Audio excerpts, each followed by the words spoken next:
BKC परिसरात वाहनांची वर्दळ वाढल्यामुळे वाहतूक कोंडी रोखण्यासाठी मुंबई पोलिसांकडून वाहतुकीत बदल।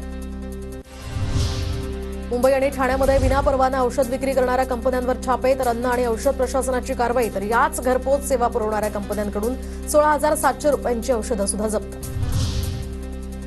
पीओपी बंदी पुन्हा कागदावरच असल्याचा मातीच्या मूर्ती घडवणाऱ्या मूर्तिकारांचा आरोप। तर माघी गणेशोत्सवासाठी मूर्तिकारांचे मुंबई शहरात जागोजागी मंडप। मुंबई महापालिकेच्या अर्थसंकल्पासाठी नागरिकांच्या सूचनांचा पाऊस। तर 2,700 सूचनांपैकी 75% सूचना या बेस्ट संबंधित असल्याचं समोर।